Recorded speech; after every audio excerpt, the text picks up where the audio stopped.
क्योंकि थिंकिंग संत लोग कहते हैं थिंकिंग जो है आप रास्ते से भटक गए इसलिए कर रहे हो, नहीं तो थिंकिंग की ज़रूरत नहीं होनी थी।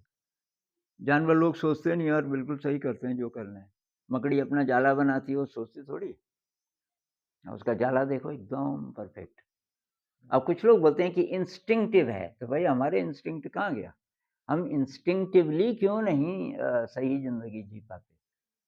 हमारा जो इंस्टिंक्टिव वाला था अ, वो ख़त्म हो गया। उसकी जगह जो सीखा हमने, वो वाला आ गया और जो सीखा उसने इसको डिसऑर्डर्ड कर दिया। तो हम मेडिटेशन क्यों करते हैं? तो मेडिटेशन एक तो कुछ लोग सोचते हैं कि ये जो हम बैठ कर के ध्यान लगा रहे हैं बस यही मेडिटेशन है, ये नहीं है। जो बुद्धिस्ट मेडिटेशन है उसमें भी और पतंजलि में भी आप जो बोल रहे थे यम, नियम, आसन, प्राणायाम वगैरह-वगैरह, तो ये बात हर जगह मेरे ख़्याल से ज़रूर आएगी कि जिसमें एक तो शील है, शील की बात होती है, ये यम, नियम इत्यादि में भी शील भी होगा एक और मैंने पतंजलि जी को ज़्यादा पढ़ा नहीं और वो यम, नियम जो बोलते हैं उसमें शायद ये चीज़ें आती होंगी। शील और एक है पारमिता, ये बुद्धिस्ट जो मेडिटेशन है वो इसमें पारमिता, पारमिता का मतलब क्या है? विनम्रता। इसका क्या अभ्यास करना पड़ेगा, अपने आप थोड़ी आएगी। विनम्रता का हमारी सभ्यता में अभ्यास करने के लिए आपको ढूँढनी पड़ेगी अपॉर्च्युनिटी, कहाँ करें? क्योंकि आप तो कहते हैं ना सिटी स्मार्ट होना चाहिए आपको, एकदम कठोर होना चाहिए, नागफनी की जैसे होना चाहिए आपके अंदर, क्योंकि नहीं तो जी नहीं पाओगे। आपको मसल देगी दुनिया, एकदम सॉफ्ट हो जाओगे। तो जो विनम्र है मतलब सॉफ्ट है, नोबडी है, ऐसी वाली भी परिभाषा है आजकल। कोई पेरेंट कह रहे थे, कि हम चाहते हैं हमारा बेटा स्ट्रीट स्मार्ट हो, तो विनम्रता कहाँ से रहेगी उसके अंदर? शिक्षा में विनम्रता नहीं सिखाई जाती। कॉम्पिटिशन है एक-दूसरे से आगे बढ़ना है तो उससे नफ़रत ही आएगी, विनम्रता कहाँ आएगी? अच्छा कृतज्ञता, कृतज्ञता कहाँ कहाँ अपने आप कहाँ होती है आप बताओ? कृतज्ञता कैसे लिखेंगे? ऐसे? कृतज्ञता, ग्रैटिट्यूड कि भई कोई भी चीज़ है हम ग्रेटफुल महसूस करें। सूरज आ रहा है रोज़ हमें रोशनी दे रहा है, तो ये ग्रैटिट्यूड सूरज ना चमके कुछ देर या कुछ दिन तो हालत ख़राब हो जाएगी। तो ये विनम्रता है, कृतज्ञता है, निस्वार्थ सेवा है, निस्वार्थ सेवा ये सब स्कूलों में तो कहीं नहीं सिखाया जाता, मेरे ख़्याल से। हमारे ज़माने में एक होता था क्या बोलते थे उसको मॉरल साइंस को हिंदी में क्या बोलते हैं? नैतिक शिक्षा, उसमें कहीं-कहीं ऐसी चीज़ें आजकल सुनने को नहीं मिलता। होता होगा सब्जेक्ट, पर इनको हाइलाइट नहीं किया जाता कि भई यू शुड बी ग्रेटफुल कि अ, हम साँस ले पा रहे हैं। सूरज की रोशनी है, भूकंप नहीं आया, कोई कहीं से रेडिएशन नहीं है, कम से कम यहाँ पे या यहाँ प्रकृति इतनी सुंदर है, हिमालय में पेरेंट्स बच्चे को ये बोलें कि देख बेटा, ये हम लोगों को नसीब है, हमें कृतज्ञ होना चाहिए। ये फुल मून निकल रहा है, आजा छत पे, बच्चे को उठा के ले जा रहे हैं, ऐसा कहाँ होता है? टेकन फॉर ग्रांटेड यहाँ है तो है। यहाँ के लोगों को पूछो कि देखो, आप तो बहुत लकी हो। क्या? ये देखो पहाड़ कितने सुंदर हैं। तो क्या करना है इनका? ये पहाड़ सुंदर हैं तो कौन-सा रोटी दे रहे हैं हमें? और रोटी मिल जाए बहुतों को तो वो फरीदाबाद में भी ठीक है, नोएडा में भी ठीक है, एकदम झुग्गी-झोपड़ी में डाल दो और रोटी ठीक-ठाक टीवी लगा दो, खुश। तो संवेदनशीलता ही खत्म हो गई। तो ये सारे इस ब्रेन को ऑर्डर्ड करने के तरीके हैं। एक तो हमारी ज़िंदगी में थोड़ा रस आना शुरू होगा। अब ये न्यूरोलॉजिस्ट बोलेंगे कुछ-कुछ केमिकल्स की कमी है जी। आप अगर नीरसता महसूस कर रहे हैं ज़िंदगी में, उत्साह नहीं है, रस नहीं आ रहा है, तो एक तो ऑक्सीटोसिन जो माँ को फीलिंग आती है, छोटे बच्चे को जब दूध पिलाती है माँ, उसके अंदर की जो फीलिंग आती है वो तो माँ ही समझ सकती है, मैं कल्पना कर सकता हूँ। और ऑक्सीटोसिन एक चीज़ है अ, जो आती है जब-जब हम ऐसा महसूस करते हैं, जैसे छोटा बच्चा है, एक एक तरीके का कंपैशन की फीलिंग, अच्छी वाली फीलिंग, कि इसकी अगर कमी हो जाए, और एक है सेरोटोनिन। सेरोटोनिन ये जितने भी मानसिक डिसऑर्डर हैं उसमें मुख्य माना जाता है। तो न्यूरोलॉजिस्ट और ये नकली नकली मतलब ये दवाइयाँ भी मिल जाती हैं। ये हैं? हाँ, तो हाँ, तो ये डॉक्टर्स जो दवाई देते हैं ऐसे लोगों को तो उनकी वो उससे कि ये चीज़ें बनेंगी, न्यूरोट्रांसमीटर्स हैं, ये सेरोटोनिन वगैरह-वगैरह कुछ और भी हैं। एक और आप कल आप बोल रहे थे कोई, हैं? डोपामाइन डोपामाइन एक डोपामाइन बहुत ज़्यादा फ़ेमस है आजकल। तो वो कहेंगे कि इसकी कमी है, अब इससे भी बात नहीं बनती भई क्यों हुई कमी? जब हमारा शरीर ठीक-ठाक है, कमी होने का क्या मतलब है? तो कमी इसीलिए हुई कि हमारा जो ब्रेन है, उसकी व्यवस्था गड़बड़ हो गई। प्रकृति ने ठीक बनाया था, कल बात चल रही थी नेचुरल।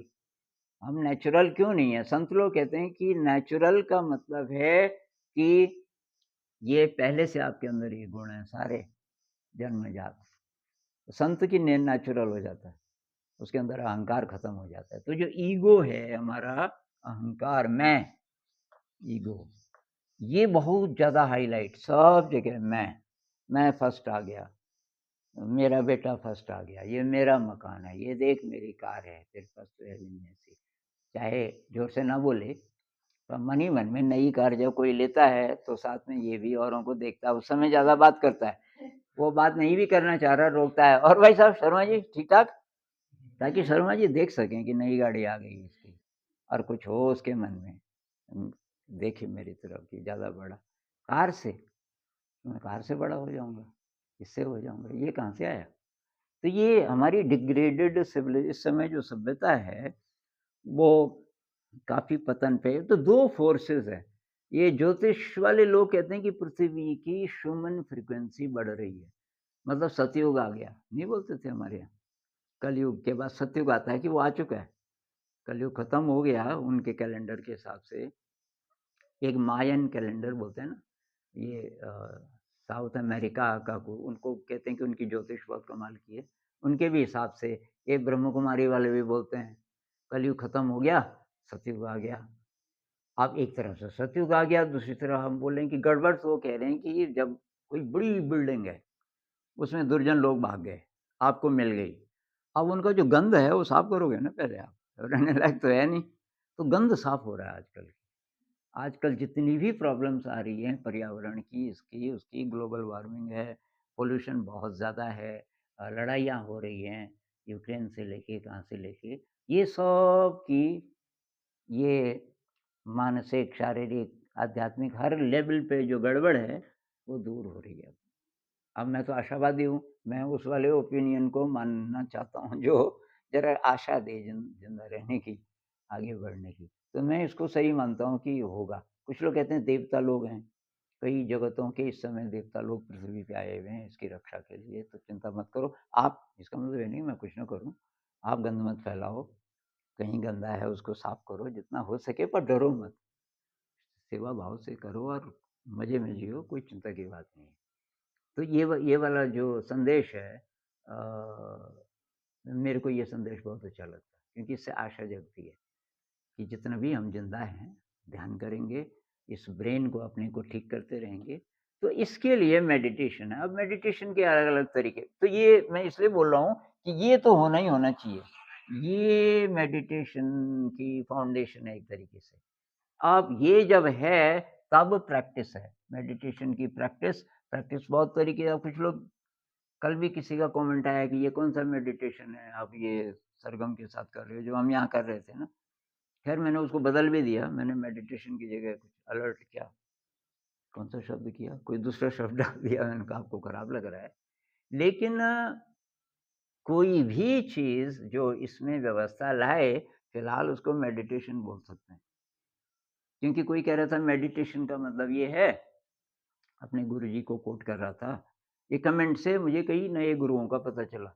उनके चेले लिखते हैं, आप हमारे गुरुजी से संपर्क कीजिए, क्योंकि आप जो बोल रहे हो वैसे ही बोल रहे हो जैसे वो भी बोल रहे हैं। अब मैंने कहा भई कोई कॉमन टॉपिक है, और ध्यान पे बोल रहे होंगे तो कई सारी चीज़ें तो मिलेंगी ना। अब इसका मतलब ये थोड़ी कि तुम्हारे गुरुजी से लिया मैंने। तो उनका मतलब ये था।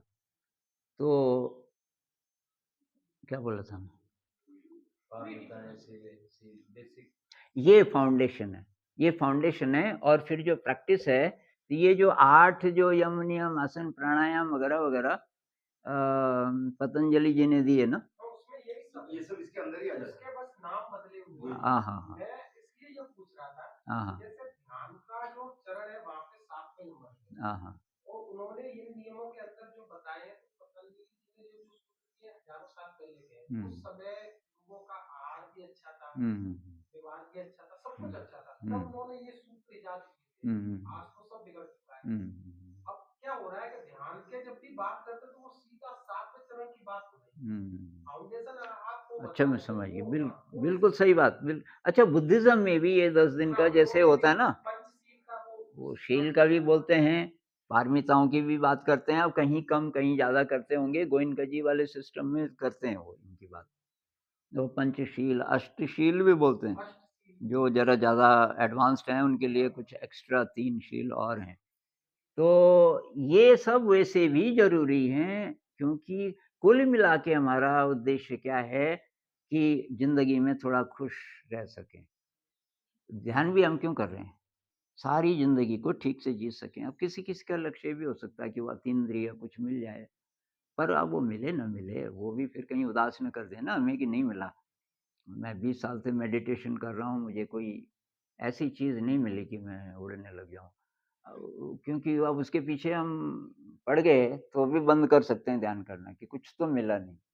तो मिलने की बजाय अगर हम ये बोलें कि भई ये तो ये मेरे में गुण बढ़ रहे हैं, पारमिता, सेवा का भाव बढ़ रहा है मेरे अंदर, विनम्रता बढ़ गई, पहले बहुत ज़्यादा मेरा व्यवहार गलत था, वगैरह वगैरह। कृतज्ञता, ग्रेटफुलनेस ये बढ़ गई। अब कोई चाय भी पिलाता है, तो मेरे मन में ऐसी फीलिंग आती है कि यार ये चाहता तो नमस्ते कह के बोल सके, ठीक है जाइए, इसने बिठाया, चाय पिलाई। चाय कैसी भी थी, पर उसमें चाहे उसका मन था या नहीं था, पर आप की आदत पड़ गई कृतज्ञता का अभ्यास करने की, ये सब। अब प्रैक्टिस बहुत प्रकार की है। अब कुछ कहते हैं कि हार्ट, आपने सुना होगा एक काफ़ी पॉपुलर हार्टफुल क्या? ना हार्टफुल हैं? हार्टफुलनेस एक नाम है नया और काफ़ी हैं? सहज मेडिटेशन, क्योंकि 2 आए थे हस्बैंड वाइफ यहाँ, वो उसके फॉलोअर थे। ये किताब भी दे गए मुझे। तो यहाँ ध्यान लगाते हैं ज़्यादा। कोई फ़र्क नहीं पड़ता, कोई यहाँ लगाते हैं, कोई साँस पे लगाते हैं, कोई यहाँ पे लगाते हैं। मैंने सुना ब्रह्म कुमारी वाले यहाँ पे ध्यान लगाते हैं। एक योगानंद जी वाले वो बताते नहीं हैं कि हम क्या करते हैं, पर मेरे ख्याल से वो रीढ़ की हड्डी पे लगा, यहाँ से शुरू करते हैं, ऊपर सबसे ऊपर। योग की क्रिया कुछ तो कहीं पे भी लगाओ, उसको धारणा बोलते हैं पतंजलि जी। धारणा, हाँ, एक किसी एक चीज़ पे पूरा ध्यान लगा देना, तो एकाग्र कर दिया मन को आपने। कुछ लोग त्राटक करते हैं, दिया जला दिया उस पे, आप कहीं भी ध्यान लगाओ, कोई फ़र्क नहीं पड़ता। कल हम बोल रहे थे कि भाई ध्यान से देखो शरीर को महसूस करते हुए, ये जितनी भी क्रियाएँ हैं, ये सब धारणा में आएँगी। कि आप किसी ऑब्जेक्ट के सहारे इस दिमाग को कंसंट्रेट कर रहे हो, तो दिमाग में तो फालतू सोचने का ज़रा कम हो जाता है। लेकिन आप डिपेंडेंट हो अभी उस चीज़ पे जिस पे आप ध्यान लगा रहे हो, बाहरी। तो बुद्ध ने कहा कि भाई बाहरी ऑब्जेक्ट्स अब हर समय आपके पास कहाँ रहेंगे, तो इसलिए ऐसी चीज़ चुनो जो हर समय आपके पास रहे। तो ये सांस इसलिए महत्वपूर्ण है कि सांस तो के बिना तो हम रह नहीं सकते ना। ऐसा हो नहीं सकता कि 3-4 मिनट हुए जी सांस नहीं चली, ना नहीं चली तो तब वो बोल ही भी नहीं पाएगा, वो तो जा चुका होगा। तो सांस हर समय चलती रहती है। तो अगर हम सांस के साथ मिला दें अपने अटेंशन को कि भाई सांस कैसे चल रही है, तो धीरे-धीरे सांस अगर महसूस हो रही है, धीरे-धीरे शरीर भी महसूस होने लगेगा। हम कॉन्शियसली भी कर सकते हैं। तो मैं ज़्यादातर शरीर को करता हूँ अभी। शुरुआत तो सांस से ही की, वह अभी शरीर ज़्यादा महसूस होता है। तो सांस तब हो या ना हो, अब उससे एडवांस्ड है ये मन, सीधे मन। बस यही डिफ़रेंस है। कृष्णमूर्ति जी नहीं करते शरीर की बात। कृष्णमूर्ति जी बोलते no, no sir, no. The body is aware itself. शरीर तो कि खुद ही महसूस कर रहा है अपने आप को। तो उनका शरीर ऐसा होगा ना, वो तो बहुत बड़े संत थे कि शरीर उनका एकदम मतलब संवेदना, हर सूक्ष्म संवेदना से भरा हुआ हर समय। तो पर उनको ये नहीं पता था कि लोग किस-किस स्टेज में हैं। मेरे ख्याल से बुद्ध को पता था, क्योंकि बुद्ध ने शुरुआत की आम आदमी से। बुद्ध तो बिगड़ा हुआ राजकुमार था ना, प्रिंस था, पिताजी ने बिगाड़ने की पूरी कोशिश की कि इसके दिमाग में ध्यान ही ना आए, क्योंकि ज्योतिषी ने बोला था ये तो सन्यासी बन जाएगा, ये चला जाएगा छोड़ के, ऐसी संभावना है। तो पिताजी ने घेर लिया, सुंदर-सुंदर अप्सराएँ शादी से पहले ही से तो तब भी उनके अंदर गहरे में कुछ था। शादी भी हो गई, बच्चा भी हो गया और उदास उदास। तो कहते हैं उनकी पत्नी जी को ये बात समझ आ गई थी। उन्होंने बोला कि तुम चिंता मत करो, तुम जाओ, तुम ढूँढो जो ढूँढना चाहते हो, क्योंकि इससे तुम्हारा बढ़ेगा नहीं। तुम इसमें अब कोशिश देखो समाज की, माता-पिता कभी बोलते हैं कि बेटा शादी कर ले, लेकिन असली उद्देश्य जीवन का कुछ और है। ऐसा कभी नहीं बोलेंगे।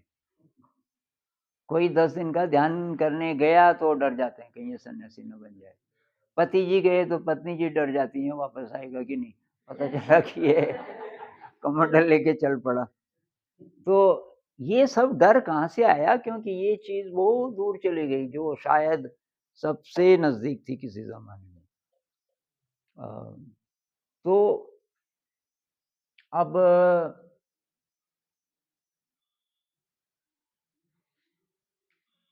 हम जो प्रैक्टिस करते हैं यहाँ, अब कुछ लोग बोलते हैं तुमने मिलावट कर दी, क्योंकि ये जो 10 दिन का ध्यान गोयनका जी कराते हैं, वो बोलते हैं कि इसके साथ कुछ मिक्स न करो। अब वो इसलिए करते हैं कि नहीं तो पता कैसे चलेगा असर किससे हुआ। जैसे हम कर रहे थे, कोई विपश्यना वाला कट्टर होता, वैसे यहाँ भी हैं कुछ, पर वो कट्टर वाले नहीं हैं। तो बोलते कि भई ये थोड़ी, वहाँ तो कराते ही नहीं है, हमारे गुरुजी तो कराते ही नहीं है। भई आपके गुरुजी नहीं कराते, लेकिन इसमें दोष क्या है? ध्यान से देख रहे हैं ना। हमारी जो पाँचों इंद्रियाँ हैं वो कितनी सजग हैं, तो हम उसकी प्रैक्टिस कर रहे हैं। तो कंसंट्रेशन तो उसमें भी हो ही रहा है, एक तरीके से। दूसरी बात कि उससे हमें आदत पड़ेगी ध्यान से देखने की, ध्यान से सुनने की, और शरीर की अवेयरनेस जो हम बोल रहे थे, राइट ब्रेन।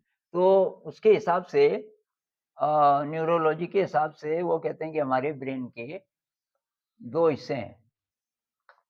ये जो